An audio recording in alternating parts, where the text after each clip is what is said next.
Hofstra Votes is a civic engagement campaign that was created to educate members of the campus and surrounding communities about political and policy issues and to encourage them to register and vote. Hofstra has a robust tradition of providing academic and experiential programs to learn about and participate in the democratic process. We'd like to welcome you to our Hofstra Votes podcast.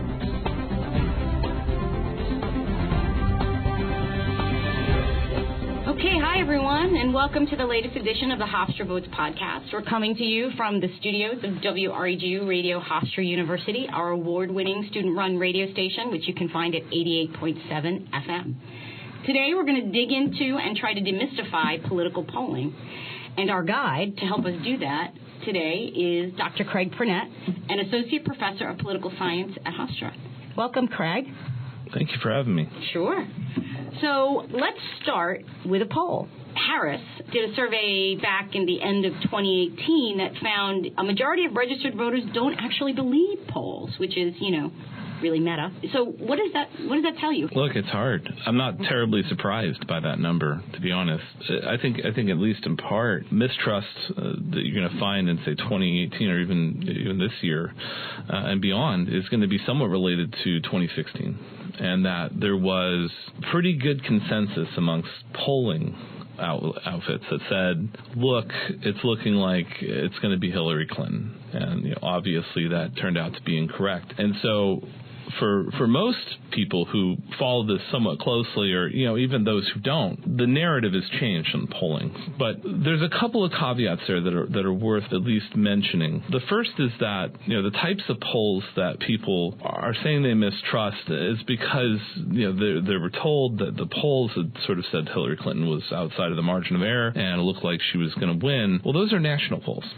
Right, and that doesn't necessarily translate into what happens at the electoral level, which is a state-by-state contest, which are a lot harder to get accurate, predictive polling on. Outside of maybe a few exceptions to the very large states where there are enough people that you can get many polls out there to build a consensus, a lot of states are fairly small. And there's just not that many people to talk to. One of the most difficult things you could do in the world would try to be to run an accurate predictive poll in Wyoming. Because there's just not a large enough sample size to get an accurate reading? There's like 500,000 people there. You're going to have to be able to get a broad swath of that population, and one poll would not be sufficient. If you really wanted to have enough information to say, here's what we think that... Are you saying that national polls can't be trusted? Well, no. I think actually probably the opposite is true. It's just about what the information is telling you. A national poll will tell you kind of where the entire country is at. And look at the results, right? They sort of match. The election was won in the popular vote by a little over 3 million-ish, somewhere around there. And that more or less translated into the kind of information the polls were telling us. Nationally, the poll ended up being right. Hillary Clinton was the winner. But that's not what matters in a presidential election. So you go down to the state level, and some states we kind of knew would be close. Some we weren't in enough, right? So we weren't in states like Michigan enough. We weren't in states like Wisconsin really at all.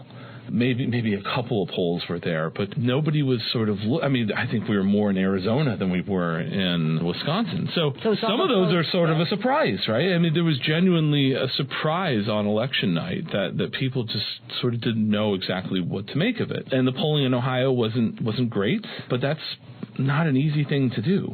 So is it essentially that, because of the way the presidential elections are decided, not by the popular vote, but by the Electoral College, that national polls really can't predict a winner? No, I wouldn't make a prediction based on a national poll. If I were trying to draw an electoral map, I'd do my best to get as much information at the state level to then make specific predictions about what this state may or may not be doing in the election. That's not to say that the national polls aren't going to pick up on national trends. They will. If people have a preference for one candidate over, I think they're generally going to capture that.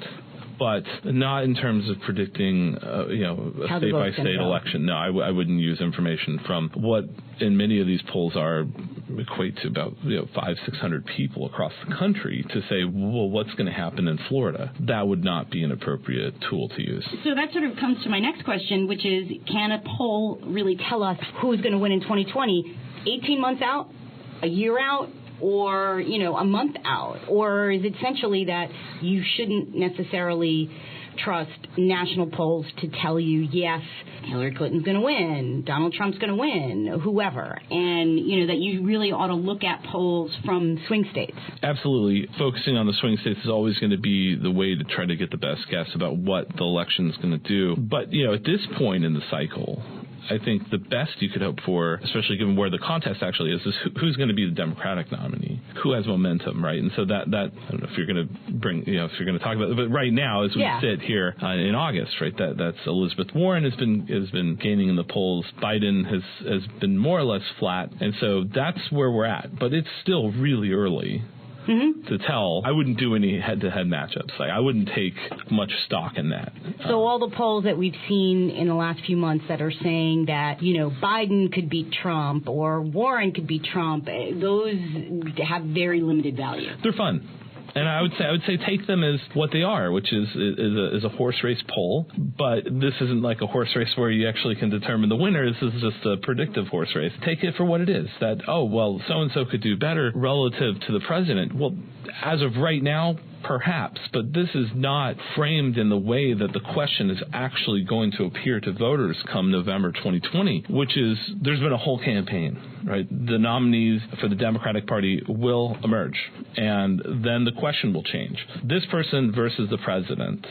And what has transpired over, say, another 6 months of time, or even just, what for most voters, the last couple months of the election, that's unknowable at this point.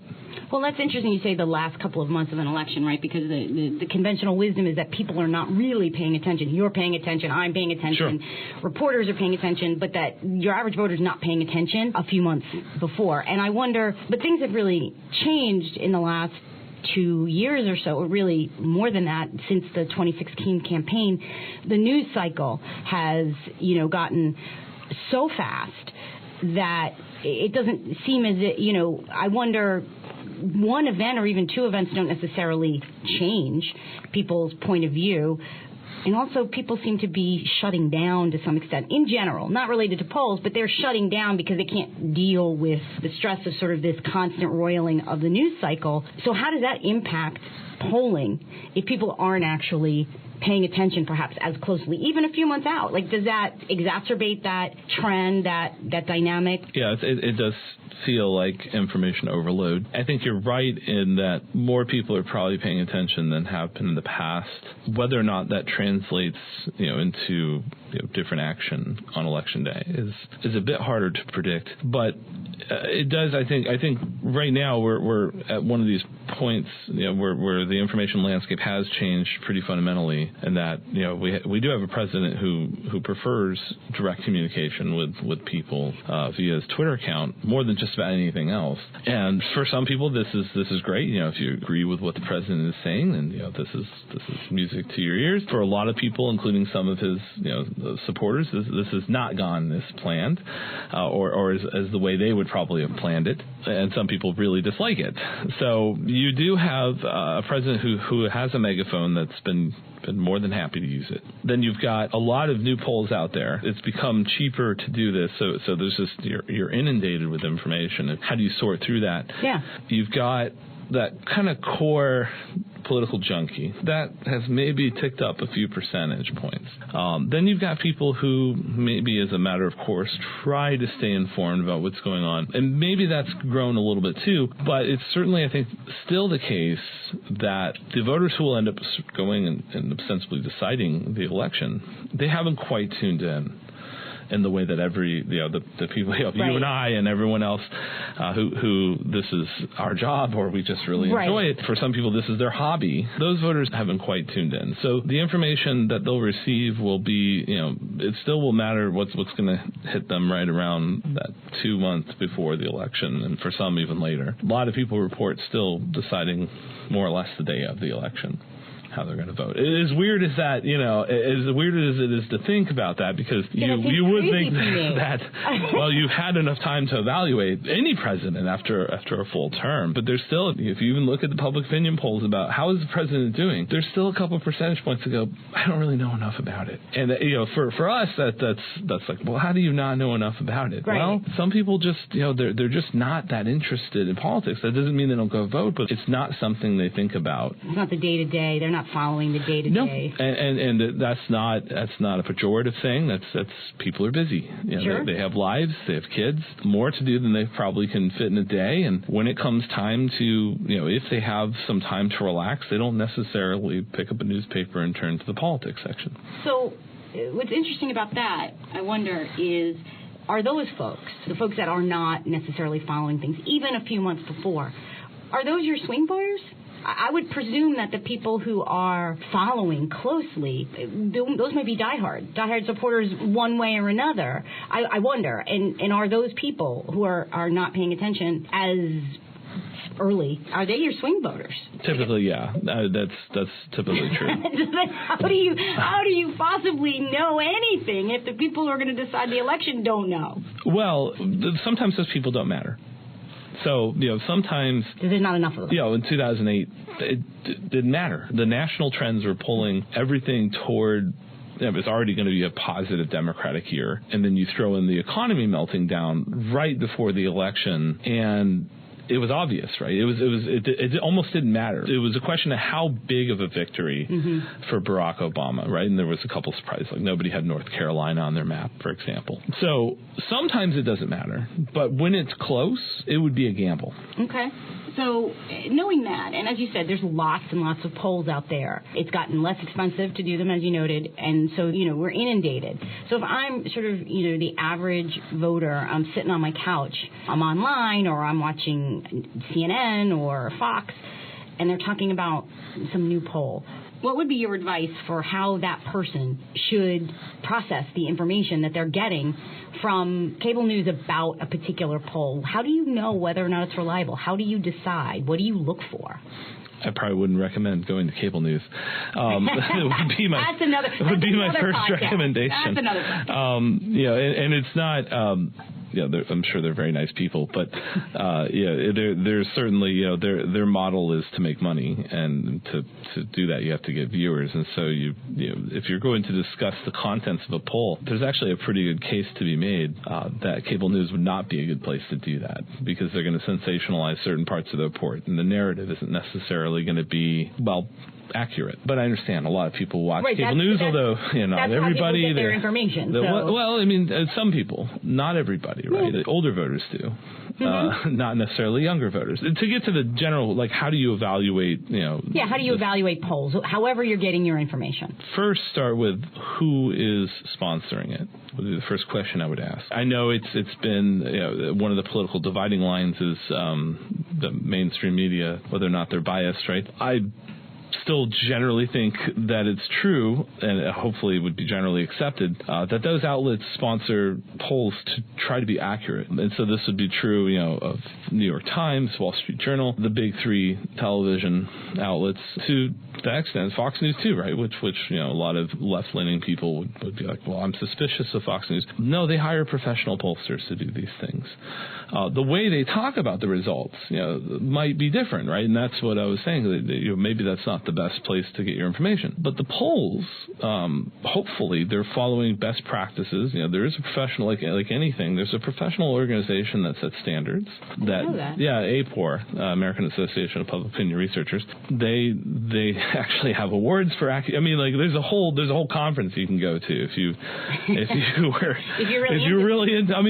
run public opinion polls, you kind of have to go. But there's a whole outside agency that sort of sets standards about reporting, about how data collection, how you should talk about revealing how you weight your data and that sort of stuff. So organization do a Consumer Reports thing where they sort of rank I'm guessing not, but, something where you can look at this and say, okay, let me see this one, the best baby carriage, the best poll, the most accurate poll. There's no outside organization that's going to give you any guidance on that, or is there? Well, 538 does their rankings. Yeah. That's an out.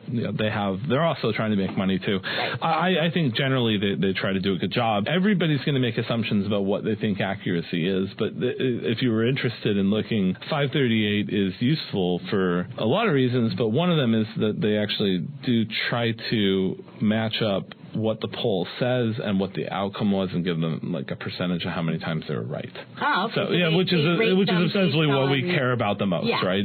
Were they able to predict the outcome correctly, which then indicates, at least on some level, that they probably did a scientific poll. I mean, of course they could just guess. Sometimes it's 50-50, but then you would, if it truly would be a coin flip in some of these contests.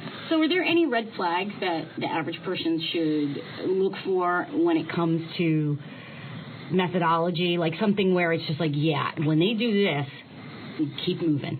The polls that are conducted on websites of news organizations or a campaign are junk. So if Fox News says, we have a Fox, online Fox.com poll, please go online and fill it out. Right.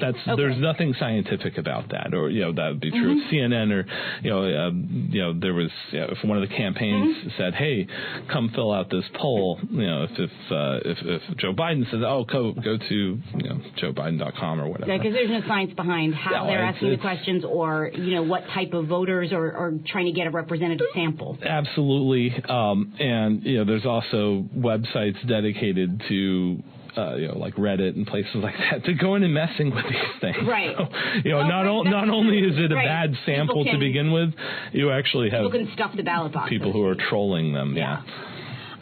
So we've talked quite a bit about polls related to candidates, right, that are calling races, quote unquote. Are polls about issues? Because there's lots of polls out there that sort of gauge. I mean, we do one here at Hofstra, National Center for Suburban Studies, does polls that really kind of gauge what issues are important to people in the suburbs, for example. But are polls about issues more accurate than polls that are straight up who you're going to vote for?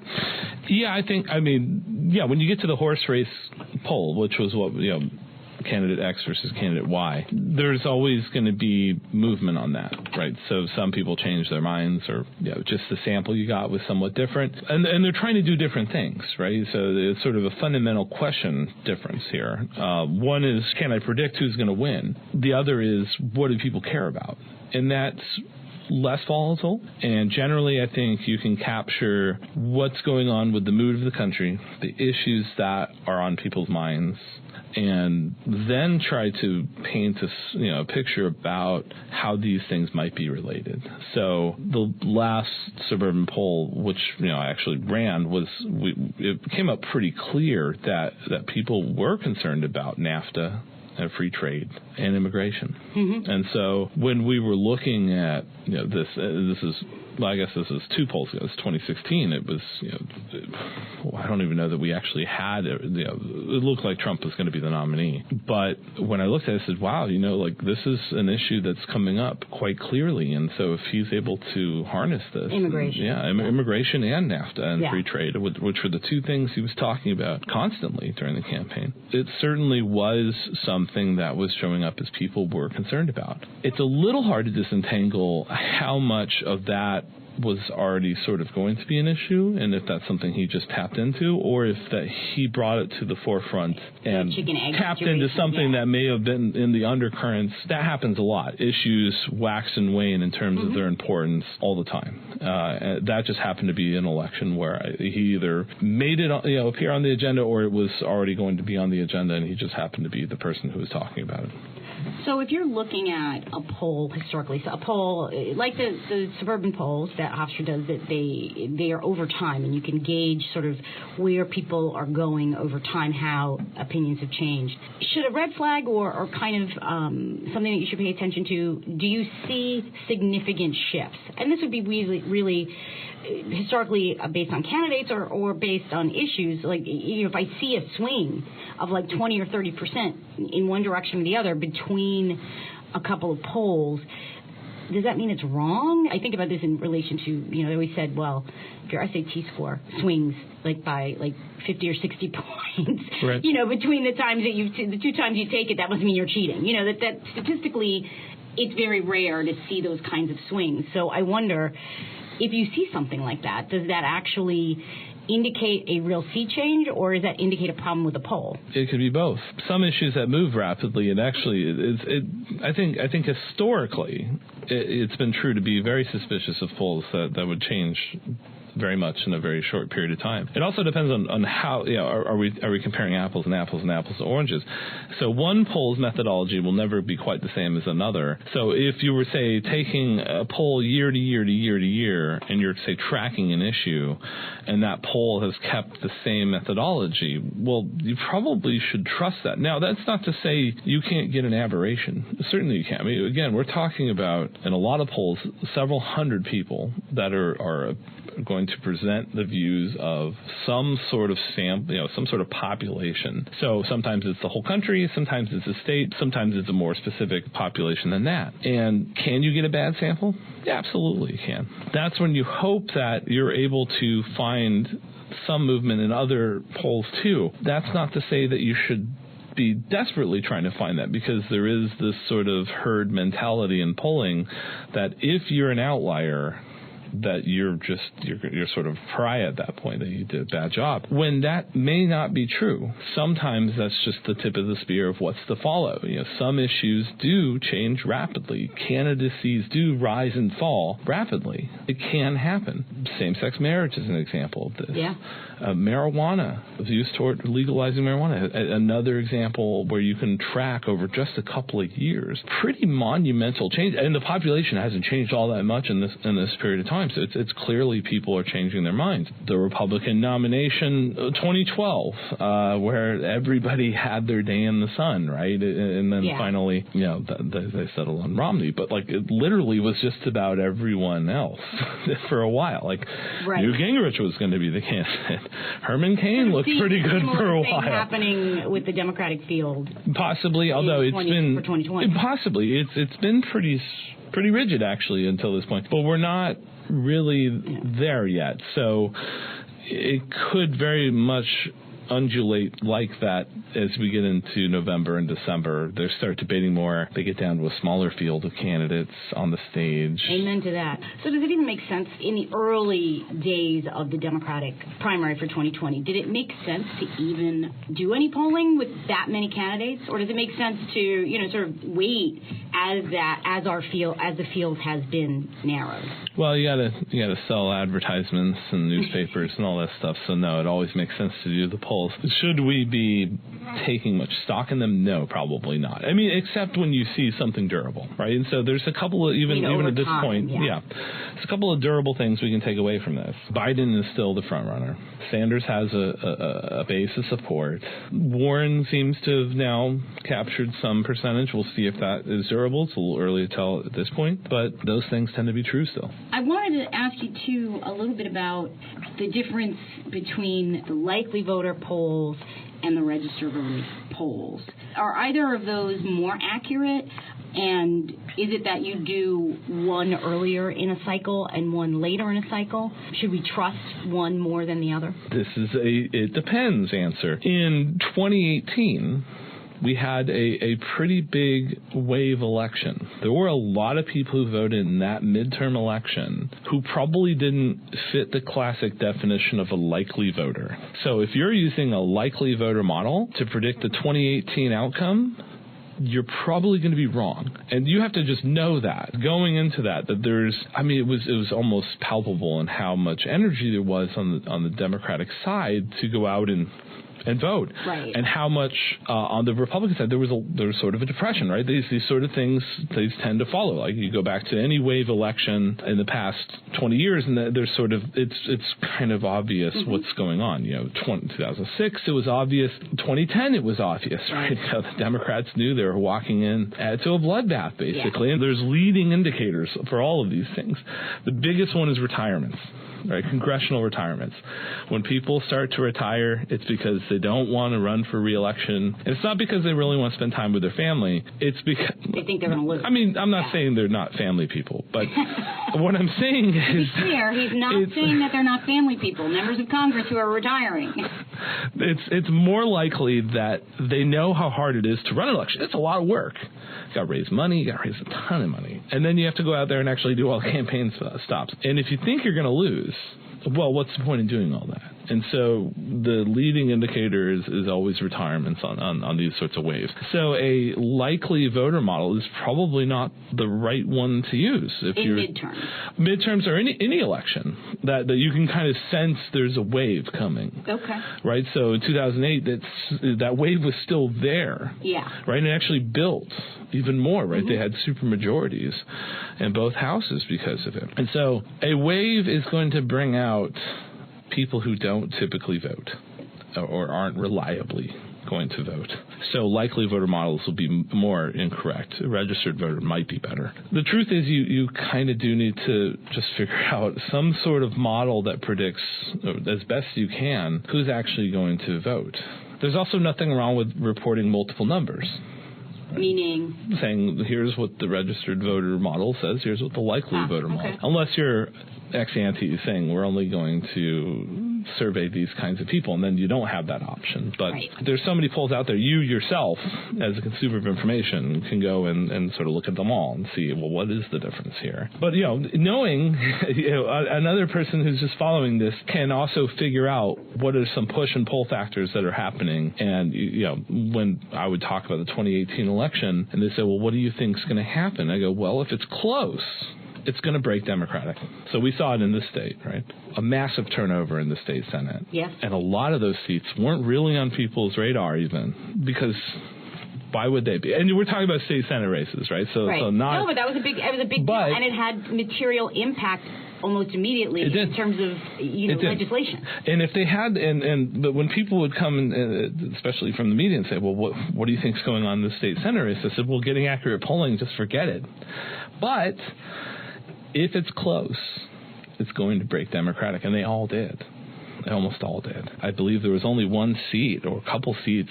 One of them was in Texas, congressional seats, that voted for Hillary and then sent a Republican to Congress. Right. He's retiring. Because he sees a wave. I don't think he thinks he can win in 2020, but he's also he seems, from the interviews I've seen, he seems like a very kind of moderate, middle-of-the-road person, and a lot of those guys have become somewhat fed up with Congress and just don't want to do it anymore anyway. So I wouldn't necessarily say that one retirement does not mean, but there's actually been several at this point, and several of them in Texas, which is... It's interesting. If you're trying to determine where the national trend and the push is going, it certainly looks like the early indicators that's the case. So we talked about likely versus registered voters. I wonder, in terms of how early voting, which, by the way, starting this year, will be available in New York State. We try to be nonpartisan here, but I am going to express an opinion and say thank you, finally. Early voting. I mean, it exists in lots of other states, particularly in southern states, and has for many years. I'm also reminded of my experience when I was working in Florida during the 2000 election, and how exit polls during that presidential election called Florida for Gore without realizing or without registering the fact that there was a swath of the state that broke conservative in the Western Panhandle that had not yet voted in time, because the polls closed later because there was a time difference. And Florida was essentially a tie. Right. That's right. But I think about that, and the argument being that, do you have to create a new model for people who voted early? Like, have you already voted? Yes, and they do. They do ask that. That's built into most polls now, especially if they know where they're going. The question is not just, are you planning on it? It's like, have you already? Because it's true. A lot of people do opt for that in that states like Washington and Oregon. It's all mail-in. There is no voting Right. Nobody goes to the poll. Nobody goes pulls to the lever or presses a button. Yeah, exit polls are they're not a thing there. So the whole country, it's a patchwork of election laws, and it depends on which state you're talking about. But increasingly, a lot of states have some version of this, whether it's early voting or no fault absentee, where you can just request a paper ballot and you can send it in or drop it off on election day. But yeah, it's just it does present a challenge.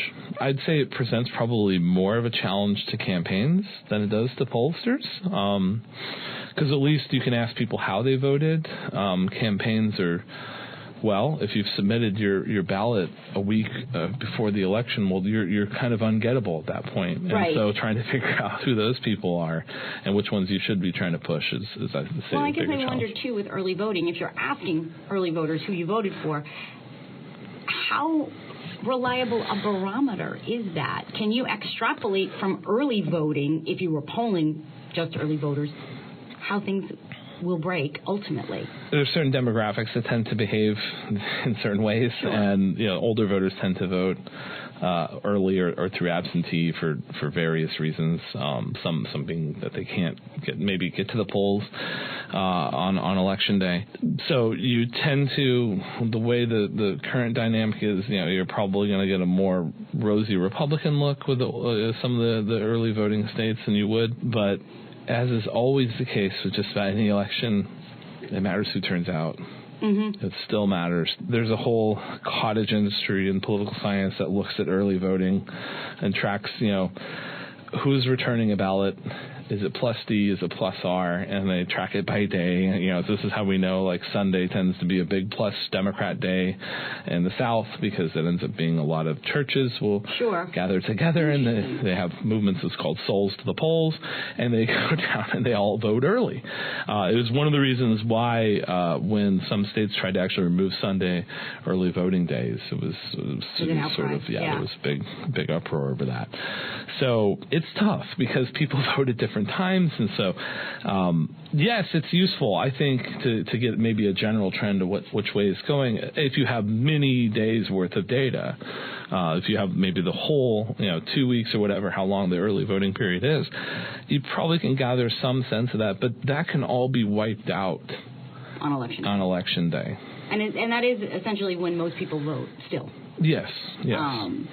So I wanted to ask you my last question, and then we can kind of move on if there's some other things that you want to talk about, is the difference between online versus phone polls. Not the online polls we were talking about earlier where, it's like, come and, vote like a Twitter poll. No, it's very important to make a distinction when we talk about online polling. Ones that are done scientifically in the same fashion as a phone survey poll, but just the method of collecting the information is different. Is there a difference in their accuracy? I know Pew had some studies that talked about the fact that the mode of questioning can affect how people answer it, and that people might be more likely to answer questions more honestly about difficult topics. Yes. Like race, for example. Sure. Online versus over the phone. Do you think one of these is more accurate than the other? Which do you prefer?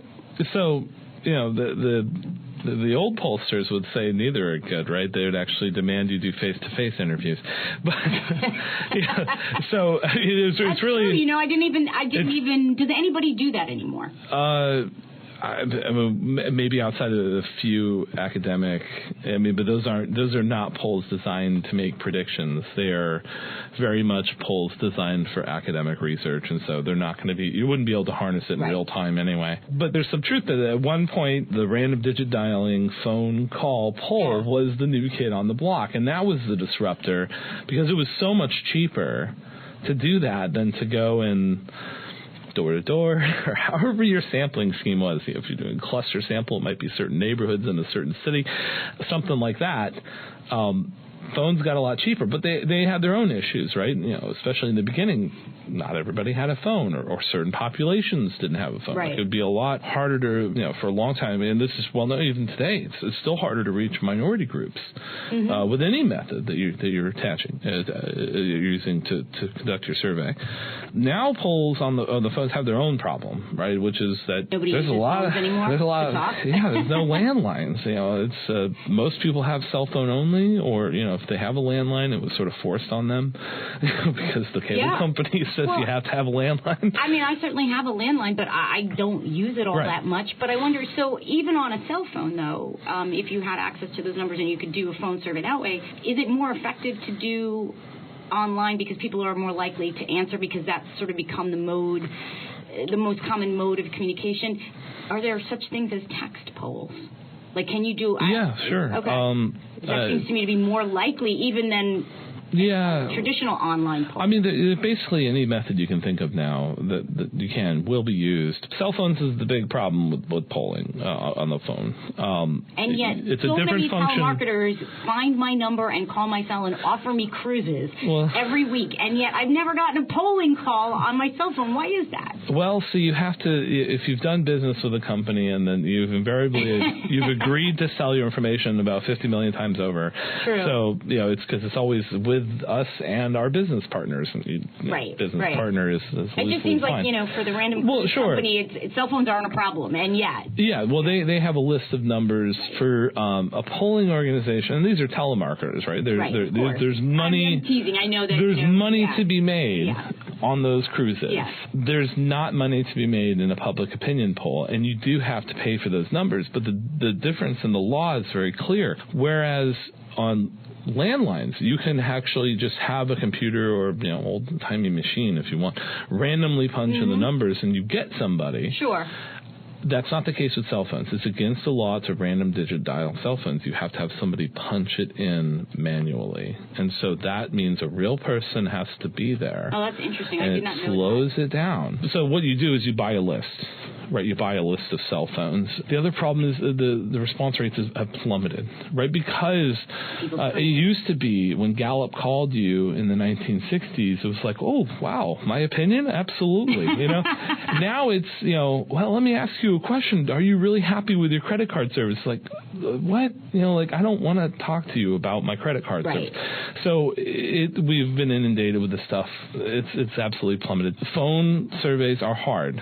It doesn't mean they're bad. It just means that they have a whole new set of challenges that have been building for the last 20 years that I think we're solidly in that point where it's not only more economical to do online polls, but it actually might be crossing that threshold of better. It still comes down to who's in the survey, and how accurate do they reflect the rest of the country. Because it's certainly the case that you don't just want everybody who wants to be in the poll. It's sort of everybody. So I'm always skeptical of the person who wants to answer a 20-minute political survey on the phone. Yes.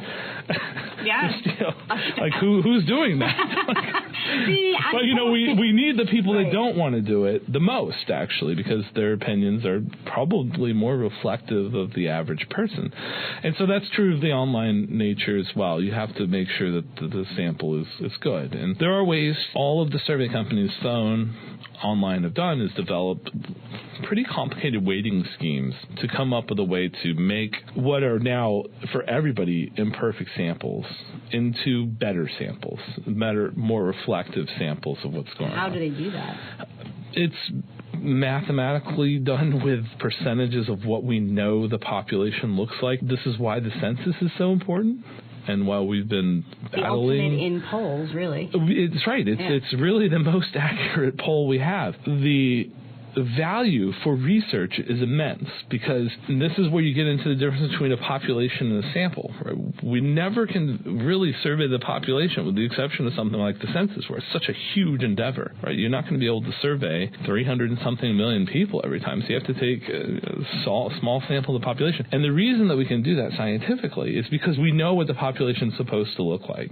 And so once you know those parameters, what percentage is white, what percentage has X amount of education, then you can look at your poll and re-weight it to match what the population's supposed to look like. And they've come up with even more sophisticated ways to do that, knowing certain things about like how likely you are to answer the survey, maybe downweight somebody who's a little bit too gung-ho about it, knowing that not everybody is a Democratic or Republican activist, right? Most people aren't really, and so those are the people who are most likely to want to answer your poll, so you have to figure out who they are and actually downweight them a little bit so they're not overrepresented. How do you figure that out? It's pretty clear. If you're out there donating money to campaigns and you're volunteering on campaigns, you're an activist. You're how do you, extremely as a pollster, involved. identify that person who's answering it online? Yeah, you ask them. Okay. People are happy to tell you these things. I want to end this with a bullet poll of sorts, but I wanted to give you the opportunity to raise any issues that we haven't covered. If there are any things you want people that you feel really strongly you want people to know about polling that I haven't asked you about. The one thing I would keep in mind if I were thinking about how to interpret polls is polls are a snapshot. They're a snapshot in time. They are almost obsolete the moment they are released.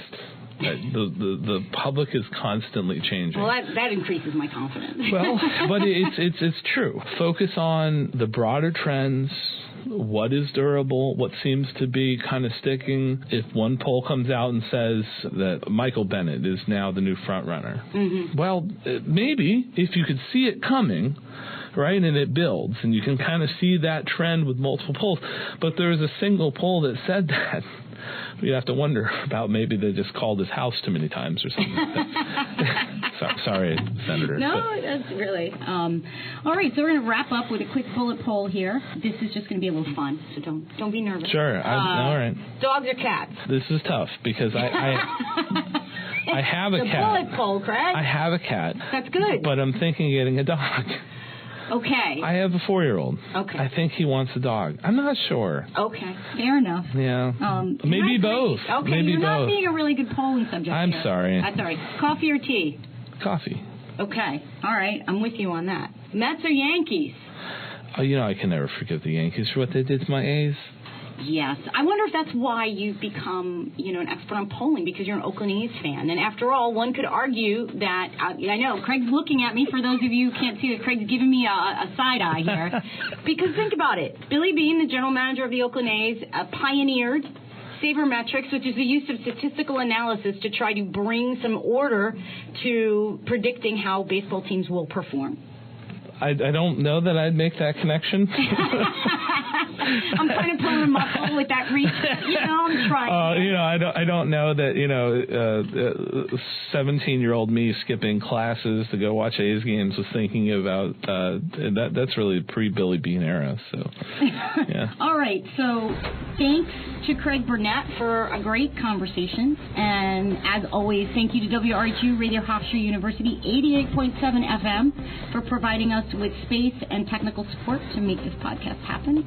And just a few reminders, if you want more information about events that will be happening on campus associated with Hofstra Votes, go to hofstra.edu/votes. You can also hear other podcasts that we've done in the past, in addition to listening to this one again. If you have a comment or a question about this podcast or any suggestions about the podcast people we can talk to or about events that we can hold related to Hofstra Votes, give us a shout out on Twitter using the hashtag Hofstra Votes. In addition, we want to remind people you can follow Craig on the Twitter at Burnett Poli-Sci. That's BURNETT POLISCI.